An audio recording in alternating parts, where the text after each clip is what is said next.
Əziz həmvətənlər, əziz bacılar və qardaşlar, böyük fəxarət və qürur hissi ilə bəyan edirəm ki, Şuşa şəhəri işğaldan azad edildi. Şuşa bizimdir, Qarabağ bizimdir. Bu münasibətlə bütün Azərbaycan xalqını ürəkdən təbrik edirəm. Bütün Şuşalıları ürəkdən təbrik edirəm. 28 il yarım işğal altında olan Şuşa azad edildi. Şuşa indi azaddır. Biz Şuşaya qayıtmışıq. Biz bu tarixi qələbəni döyüş meydanında qazandıq. 8 noyabr 2020-ci il Azərbaycan tarixində əbədi qalacaq. Bu tarix əbədi yaşayacaq. Bu bizim şanlı qələbəmizin, zəfərimizin günüdür. Və bu qələbəni biz döyüş meydanında qazandıq. Danışıqlar masası arxasında yox. Mən dəfələrlə demişəm, bütün bəyanatlara rəğmən ki, bu münaqişənin, Ermənistan-Azərbaycan Dağlı Qarabağ münaqişəsinin hərbi həlli yolları da vardır. Və bugün döyüş meydanında biz bunu sübut edirik. 30 ilə yaxın mənasız danışıqlar heç bir nəticəyə bizi yaxınlaşdırmadı. 30 ilə yaxın əzəli, tarixi torpaqlarımız işğal altında qaldı. Danışıqlar prosesində Ermənistan tərəfi sadəcə olaraq vaxt tutmaq istəyirdi. Sadəcə olaraq status quo-nu möhkəmləndirmək, əbədi etmək istəyir. Bu illər ərzində dəfələrlə Azərbaycana müxtəlif güc mərkəzlərindən göndərilən siqnallar bizi vəziyyətlə barışmağa sövq edir. Ancaq qətiyyət, cəsarət, siyasi iradə göstərərək Azərbaycan xalqının maraqlarına cavab verməyən heç bir razılaşmaya biz getmədik. Mən dəfələrlə bütün beynəlxalq kürsülərdən bəyan etmişdim ki, torpaqlarımızın, ərazi bütövlüyümüzün bərpa edilməsi bizim əsas vəzifəmizdir və biz bu vəzifəni icra edirik. Danışıqlar heç bir nəticə vermədi. Sadəcə olaraq bizim başımızı alladıldı. Sadəcə olaraq məsələni dondurmaq istəyi müşahidə olunurdu. Biz döyüş meydanında bu qələbəni qazandıq. Şəhidlər verərək bu qələbəni qazandıq. Allah bütün şəhidlərimizə rəhmət eləsin. Həm 1-ci Qarabağ, həm 2-ci Qarabağ, Vətən müharibəsi adlandırdığımız müharibədə şəhid olmuş bütün şəhidlərimizə Allahdan rəhmət diləyirəm. Onların yaxınlarına səbr diləyirəm.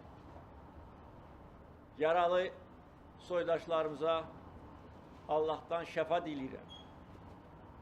Biz xalqımızın, əskər zabitlərimizin canı, qanı bahasına torpaqlarımızı işğalçılardan azad edirik. İşğalçıları torpaqlarımızdan qovuruq və qovacağıq. 28 il yarım Şuşa işğal altındaydı. Şuşanın Azərbaycan tarixində xüsusi yeri vardır. Bu bizim qədim tarixi şəhərimizdir. Əsrlər boyu Azərbaycanlılar Şuşada yaşayıb, qurub, yaradıb. Şuşa nəinki Azərbaycanın, bütün Qafqazın incisidir. Ancaq mənfur düşmən Şuşanı işğal altında saxlamaqla bizim mədəni irsimizə böyük zərbə vurdu. Bizim tarixi abidələrimizi dağıtdı. Bizim məscidlərimizi dağıtdı, təhqir etdi. Biz indi Şuşaya qayıtmışıq. Bütün tarixi abidələrimizi bərpa edəcəyik. Bütün məscidləri bərpa edəcəyik. Yenə də 28 ildən sonra Şuşada azan səsi eşidiləcəkdir. Bir neçə il bundan əvvəl 2016-cı ilin aprel döyüşlərindən sonra işğaldan azad edilmiş Cocuq Mərcanlı qəsəbəsində məscidin, mənim göstərişimlə tikilmiş məscidin açılışında bəyan etmişdim ki, bu məscid Şuşa məscidinin bənzəridir. Ölçülərinə görə, memarlıq üslubuna görə eynidir. Və demişdim ki, gün gələcək, biz Şuşa şəhərində erməni vandalları tərəfindən dağıdılmış məscidlərimizi bərpa edəcək və bu gün gəlir. Bugün Azərbaycan bayrağı Şuşada dalğalanır. Bugün bütün Azərbaycan xalqı qürur hissi ilə bu xoş xəbəri qarşılayır. Biz güc topluyuruq. Məqsəd yönlü şəkildə, yorulmadan, bütün təzyiqlərə baxmayaraq güc topluyurduq və toplamışıq. İqtisadi güc. Əgər iqtisadi gücümüz olmasaydı, bu qələbəni əldə etmək mümkün olmazdı. İlk növbədə iqtisadi müstəqillik təmin edilməli idi və təmin edildi. Və bugün Azərbaycan iqtisadi cəhətdən heç kimdən asılı deyil. Heç bir ölkədən asılı deyil. Heç bir beynəlxalq maliyyə qurumundan asılı deyil. Müstəqilik. Və bu bizə imkan verdi ki, ölkəmizi inkişaf etdirək. Eyni zamanda ordumuzu gücləndirək. Biz ordumuz üçün lazım olan bütün hərbi texnikanı, silahları xarici bazarlardan alırıq. Əgər bizim iqtisadi imkanlarımız olmasaydı, necə biz bunları əldə edə bilərdik? Biz ölkə daxilində uğurlu siyasət apararaq, ölkəmizdə dünya üçün hesab edirəm ki, çox unikal inkişaf modelini yaratdıq. Daxildəki həmrəylik, milli birlik, vahid amal uğrunda bizim birləşməyimiz bizə əlavə güc verdi. İmkan vermədi ki, bəzi mənfur xarici idarələr öz çirkin planlarını Azərbaycanda keçirsinlər. Halbuki belə planlar var idi, belə cəhdlər var idi. Biz bu cəhdləri dəf elədik. Siyasi iradə göstərərək, birlik göstərərək, xalq olaraq, millət olaraq öz qürurumuzu müdafiə etdik. Öz müstəqil seçimimizi müdafiə etdik. Və sübut etdik ki, heç kim bizim işimizə qarışmasın və qarışa bilməz. Əgər bu birlik olmasaydı, milli həmrəylik olmasaydı, heç vaxt biz torpaqlarımızı işğalçılardan azad edə bilməzdik. Və bizə qarşı bu illər ərzində aparılan qara PR kampaniyası, qara yaxma, şərböhtən kampaniyasının da əsas məqsədi o idi ki, bizi əsas bizim vəzifəmizdən uzaqlaşdırsınlar ki, biz uzaqlaşaq, daxili problemlər içində boğulaq və işğal edilmiş torpaqlar əbədi işğalçıların əlində qalsın. Güclü siyasi iradə, xalq iqtidar birliyi bu planları da alt-üst etdi. Üçüncü qələbəmizin əsas amili beynəlxalq səviyyədəki uğurlarımızdır. Biz bütün dünyaya sübut etdik ki, Qarabağ əzəli Azərbaycan torpağıdır. Sübut etdik ki, əsrlər boyu Azərbaycan xalqı bu torpaqlarda yaşayıb. Sübut etdik ki, erməni əhalisi bu torpaqlara 200 il bundan əvvəl köçürülübdür. Necə köçürülübdür? Hansı məqsədlərlə köçürülübdür? Hamısını biz dünya ictimaiyyətində təqdim etdik. Sübutlarla, faktlarla. Biz sübut etdik ki, Dağlıq Qarabağ tarixi əzəli Azərbaycan torpağıdır və beynəlxalq hüquq norma və prinsipləri əsasında bu məsələ öz həllini tapmalıdır. Bütün aparıcı dünya təşkilatları, bütün beynəlxalq təşkilatlar Ermənistan, Azərbaycan, Dağlıq Qarabağ münaqişəsi ilə ədalətli qətnamələr qəbul edir, qərarlar qəbul edir. BMT Təhlükəsizlik Şurasının 4 qətnaməsi, BMT Baş Assambleyasının qətnamələri, Qoşulmama Hərəkatının qətnamələri, İslam Əməkdaşlıq Təşkilatının qətnamələri, Avropa Parlamentinin qətnamələri və digər beynəlxalq təşkilatların qərar qətnamələri bir mənalı şəkildə Dağlıq Qarabağı Azərbaycanın ayrılmaz hissəsi kimi tanıdı. Bu bizə əlavə güc verdi. Əgər biz bunu etməsəydik, bugün münaqişənin ətrafında cərəyan edən proseslər bizə böyük problemlər yarada bilər. Biz bu illər ərzində bir çox ölkələrlə səmimi, işgüzar, qarşılıqlı, hörmət əsasında münasibətlər qura bildik. Bir çox ölkələr Azərbaycanı strateji tərəfdaş hesab edir.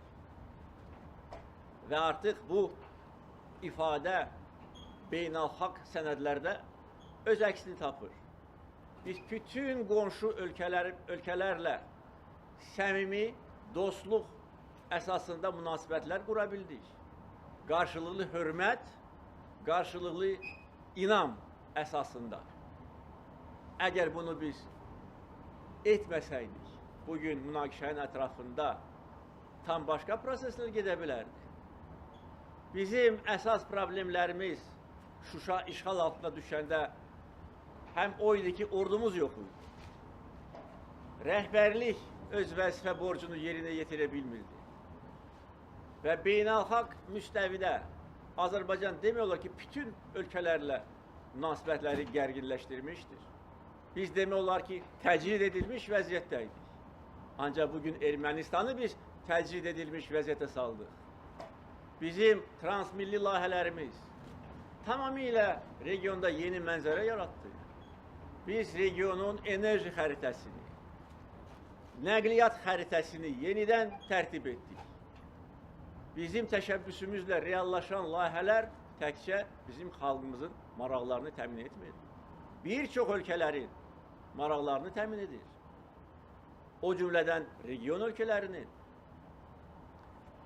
qonşu ölkələrlə bizim həm iki tərəfli, həm üç tərəfli əməkdaşlıq formatlarımız vardır. Bütün bunlar Azərbaycanın beynəlxalq nüfuzunu böyük dərəcədə gücləndirdi. Əgər bu nailiyyətlər olmasaydı, problem dondurulmuş vəziyyətdə qala bilərdi. Və nəhayət və ilk növbədə ordu quruculuğu. Ordu quruculuğu dəfələrlə bu 17 il ərzində mənim işimin əsas hissəsi ordu quruculuğuna həsr edilmişdir. Ki biz necə ordumuzu gücləndirək? Ordumuzu ən müasir silahlarla təchiz etək. O da asan məsələ deyildi. O silahları almaq üçün təkcə maddi vəsait kifayət etmir. Eyni zamanda diplomatik, siyasi səylər göstərilməlidir. Və biz buna da nail olduq. Və bugün Azərbaycan bir çox ölkələrdən öz hərbi təchizatını təmin edir. Eyni zamanda mənim təşəbbüsümlə Azərbaycanda müdafiə sənayesi yaradıldı. Biz ordumuzun tələbatını böyük dərəcədə daxili istehsal hesabına təmin edirik. Azərbaycanda 1000-dən çox atda hərbi təyinatlı məhsul istehsal edilir. O cümlədən ən müasir məhsullar. Budur bizim fəaliyyətimiz. Ordu quruculuğu, hərbiçilərin maddi məişət problemlərinin həlli, təqəvvüdə çıxmış hərbiçilərin məişət problemlərinin dövlət tərəfindən həll olunması, onlara mənzillərin verilməsi, hərbiçilərimizin iş şəraitinin yaxşılaşdırılması. Biz demək olar ki, bütün hərbi şəhərçilərimizi, hərbi bazalarımızı yenidən qurduq. Və onlar ən yüksək standartlara cavab verir. Və əlbəttə ilk növbədə döyüş qabiliyyəti. Döyüş qabiliyyəti artdı. Və dəfələrlə Azadlıq meydanında keçirilmiş hərbi paradlar bizim gücümüzü göstərdi. Bütün dünyaya döyüş qabiliyyətinin artırılması ordu quruculuğu sahəsində əsas amildir. Biz müasir silahlardan istifadə edirik, texnikadan istifadə edirik, düşmənin texnikasını məhv edirik. Ancaq torpaqlarımızı Azərbaycan əskəri azad edir, Azərbaycan zabiti azad edir, sinəsini qabağa verərək, heç nədən qorxmayaraq, əlində bayraq, əlində silah, düşməni qovan da əskərdir, düşməni məhv edən də əskərdir. Eşq olsun bizim əskərlərimizə. Bax, belə ordu yaratmışıq biz. Və deyirdik işğalçılara, deyirdik, düz yola gəlin, işğala son qoyun, hələ ki gec deyil. Ona görə bizim bütün dövrlərdəki siyasətimiz bir mənalı olub. Demişik ki, əgər məsələ sülh yolu ilə öz həllini tapmasa, hərbi yolla məsələni həll edəcək. Dəfələrlə mən bunu demişəm. Buna görə də tənqid olunmuşam bəzi ölkələr tərəfindən. Bəs mən deyirdim ki, bəs bizim torpaqlarımız məyər hərbi yolla zəbt edilməyibmi? Ermənistan bizim torpaqlarımızı sülh yolu ilə mi zəbt edib? Hər bir ölkənin özünün müdafiə hüququ var. Bu hüququ bizə BMT nizamnaməsi verir. Və mən demişdim, əgər görsəm ki, danışıqlar artıq tamamilə səmərəsizdir, bizim başqa yolumuz qalmayacaq. Bunu hamı bilsin. Düşmən, onun havadarları və bu məsələlə məşğul olan vasitəçilər həmişə sözümdə durmuşam. Azərbaycan xalqına nə demişəmsə, onu da eləmişəm. Bu məsələdə sözümdə durdum və artıq biz qələbəni qeyd edirik. 27 sentyabrdan bugünə qədər 200-dən çox şəhər, kənd, qəsəbə işğaldan azad edildi. O cümlədən Füzuli şəhəri tamamilə darmadağın edilmiş.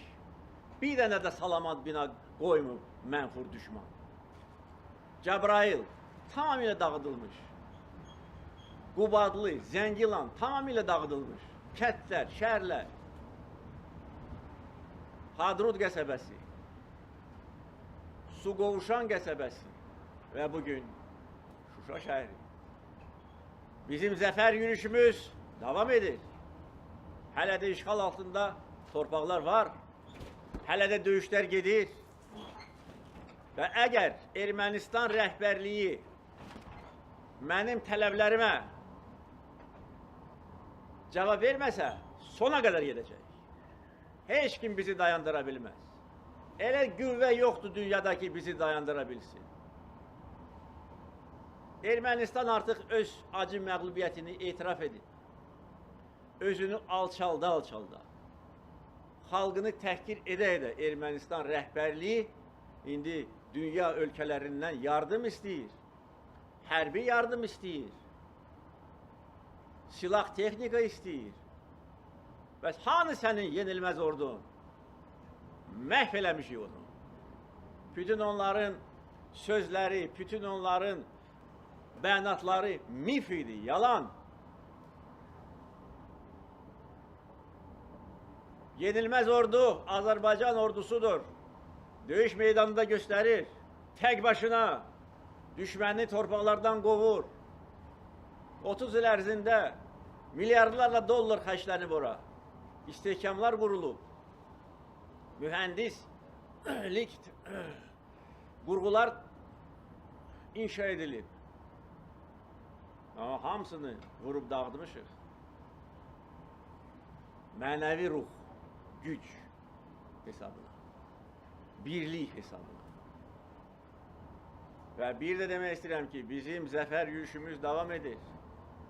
Bütün işğal edilmiş torpaqlardan düşmən qüvvələri çıxarılmalıdır. Bizim tələbimizdir və beynəlxalq norma və prinsiplər, beynəlxalq təşkilatların qərar qətnamələri bunu tələb edir.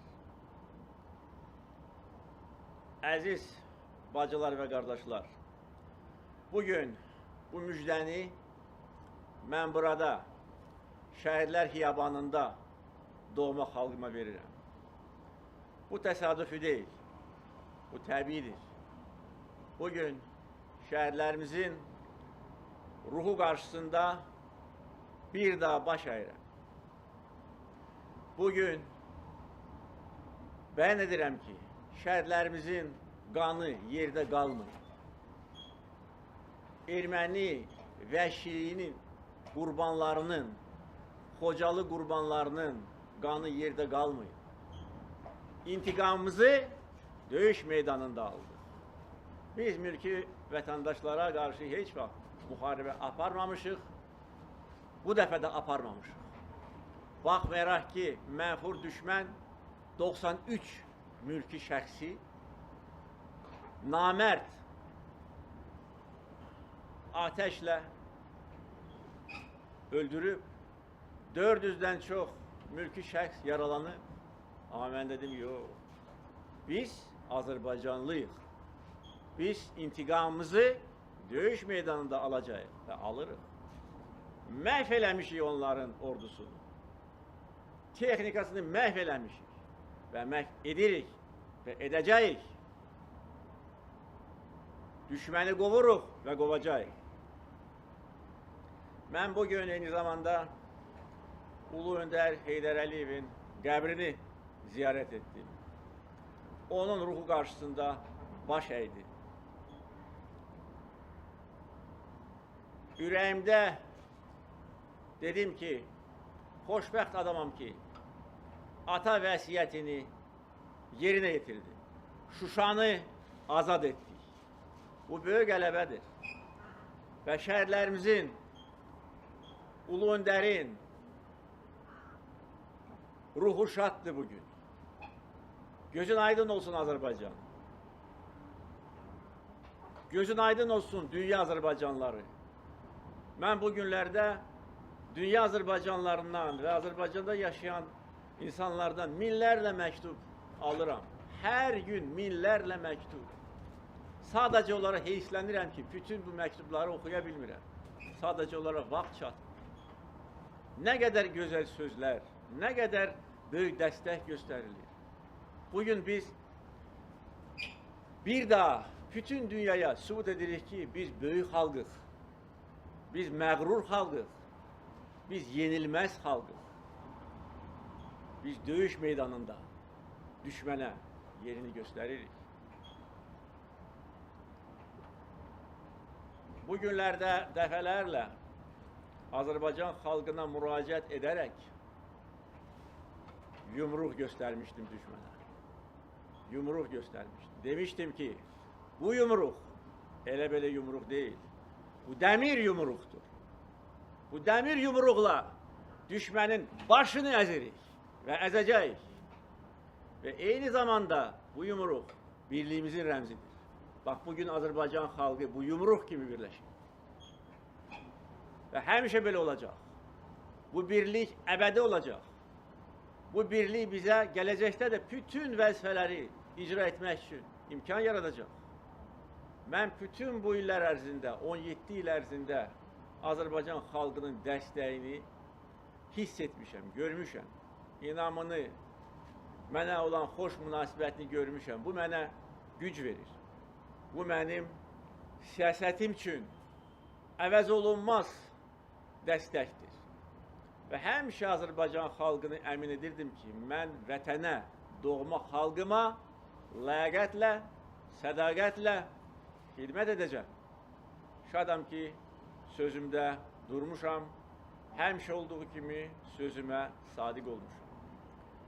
Və bu tarixi bir gündə Azərbaycan xalqına bu müjdəni vermək mənim həyatımda bəlkə də ən xoşbəxt günlərindən biridir. Əziz Şuşa, sən azadsan. Əziz Şuşa, biz qayıtmışıq. Əziz Şuşa, biz səni dirçəldəcəyik. Şuşa bizimdir. Qarabağ bizimdir. Qarabağ Azərbaycandır.